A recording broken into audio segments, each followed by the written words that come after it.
As was the case when President Trump took office, he identified North Korea as the greatest threat to U.S. national security.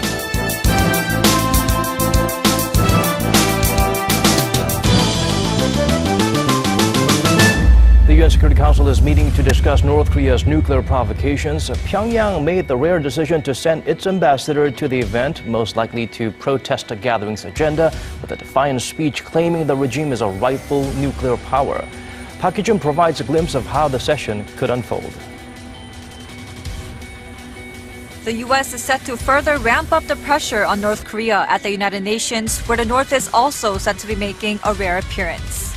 The State Department says Secretary of State Rex Tillerson will seek to rally members of the UN Security Council on Friday to turn the screw on Pyongyang.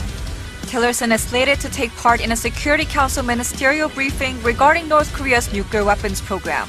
State Department spokesperson Heather Nauert says Tillerson will reaffirm the Trump administration's push for maximum pressure on Pyongyang so that it gives up its weapons programs. And during the discussions, he is also expected to confront North Korea's envoy. North Korea said it will send its UN ambassador to the event through an email from Cho Jong-chol, the spokesperson at the North Korean mission. During his rare appearance at the council meeting, Ambassador Cha Song-nam is expected to deliver a speech, possibly on how North Korea is a full-fledged nuclear power and how it will not give up its nuclear program.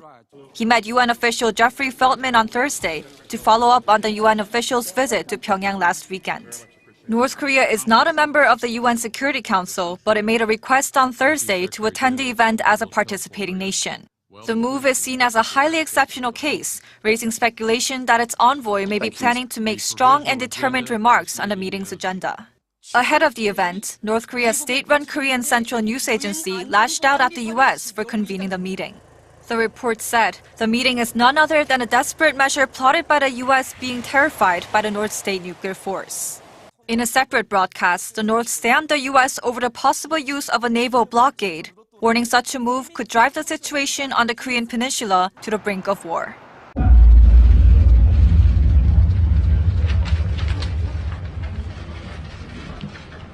Well, good afternoon, all, and do want to again thank the government of Japan for using their opportunity at the chair to convene today's session on North Korea. Also appreciate Secretary Gutierrez's comments and framing of the situation for us. As was the case when President Trump took office, he identified North Korea as the greatest threat to U.S. national security. And regrettably, 11 months later, not much has changed. If anything, the situation perhaps has worsened. I think in the wake in particular of the most recent North Korean missile test, a dangerous test, one which was noted by others, actually, it was a real threat to civilization security, but again demonstrates the total disregard North Korea has, not just for the United States view on this, but for the view of the entire international community. And I think that was clearly expressed by the members of the Security Council today. We simply cannot continue to accept the progress of North Korea's program. We will maintain the pressure campaign, and in fact, we undertake efforts to increase the effectiveness of the pressure campaign, both through a combination of the sanctions regime, full implementation and compliance with the sanction regime, as well as unilateral actions on the part of many, many countries to send the message to North Korea through diplomatic steps as well as economic steps that we do not accept the pathway you're on. We hope that this pressure campaign will cause North Korea to alter its course, re-examine whether this truly is going to lead to a more security for the regime, and whether it is possible for them to even sustain an economy if they continue the path they're on. We're going to continue our diplomatic efforts. Those options remain open until other things may foreclose the diplomatic option. And with that, I'll stop there, and I think we can take a couple of questions, perhaps. Thank you, Secretary Tillerson. Michelle Nichols from Reuters. We have heard a lot from you this morning about North Korea. I'd like to ask you about Myanmar.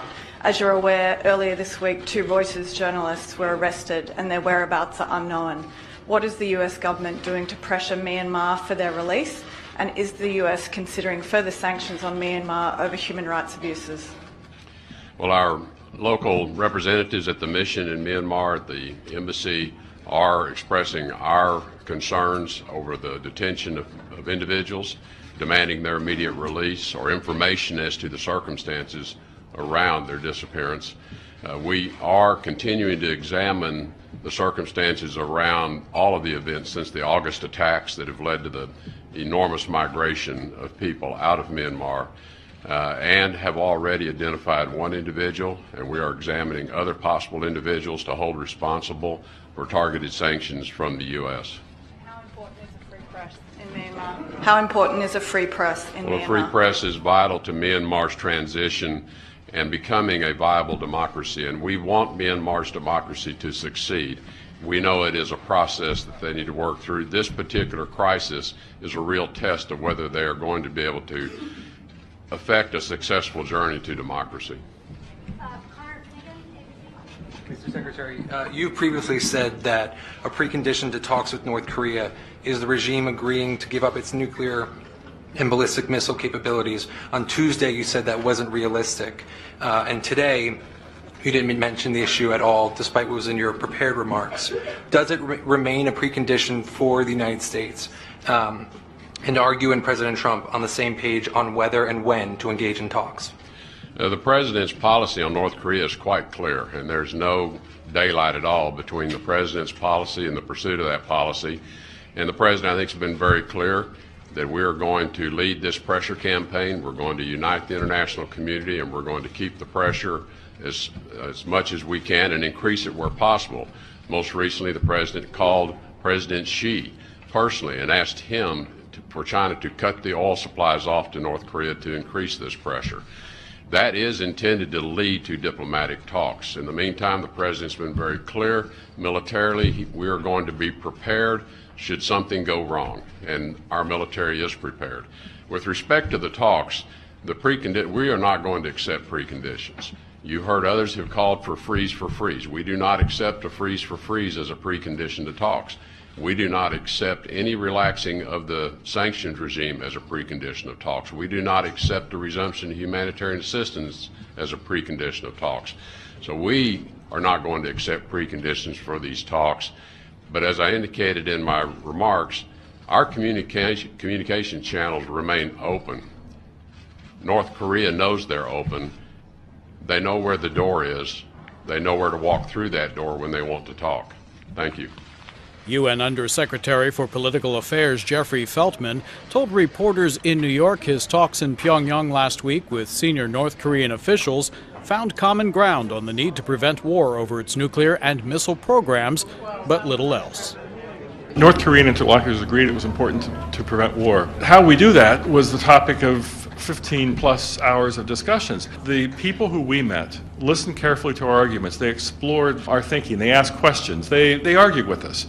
But ultimately, they have to take what we said and talk about it internally, talk about it with their leadership. So that's why I'm reluctant to say now what is the impact of our visit, because they need time to digest and consider how they will respond to our message. Feltman said he believes the door to a diplomatic solution has been left ajar and hopes the door to a diplomatic solution will be opened wide. He told them the international community is committed to a peaceful solution, but united in opposition to North Korea. Tillerson said the United States will not tolerate a nuclear-armed North Korea, but he said such talks could be held after a period of quiet without nuclear or missile testing. It is unclear whether President Donald Trump, who has said talking with North Korea would be a waste of time, gave his approval to the speech to the Atlantic Council think tank. But Korea Society Senior Director of Policy Stephen Norper tells VOA's Victor Beattie such a position is long overdue and a step forward in easing tensions. For the United States to basically be in the position of saying that it's willing to come to the table and talk without those preconditions on North Korea means that negotiations much more likely. The prior situation, less so if it meant that they had to give that up as part of the precondition to come to the table.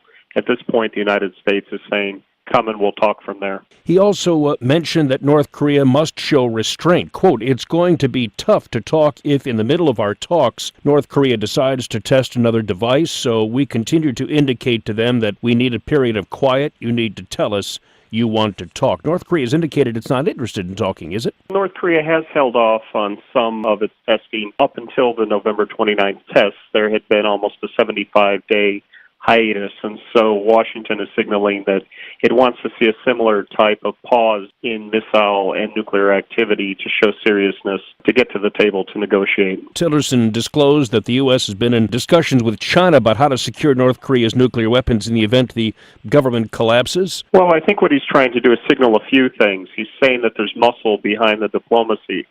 So he reiterated that the U.S. has military capabilities. He noted that there is the opportunity to step up sanctions even further, and he noted that there's been this conversation with China over the nuclear stockpile issue, and that the U.S., if it went forward, would then go back beyond the 38th parallel into South Korean territory to provide China some sort of security assurance. And all of that is designed to signal to North Korea that the U.S. is dealing with a portfolio of options, but it appears that negotiation now is certainly at the fore and a more realistic thing to be talking about today. With regard to a dialogue without precondition, do you think President Trump backs that view? I wouldn't be the person to answer that. Secretary Tillerson and President Trump are the only two people who know that answer, but one would assume with such a public address that Secretary Tillerson was going out and making an advance for negotiation, and one would assume that's coordinated with the White House. Stephen Norper said Jeffrey Feltman's visit to North Korea, the first by a senior UN diplomat since 2011, provides an opening to a potential mediation role because Feltman met with Foreign Minister Ri Hong-yo, who Norper said has the ear of leader Kim Jong-un. Ahead of the Tillerson speech, Kim announced plans to develop more nuclear weapons and decorated those involved in developing the latest intercontinental ballistic missile.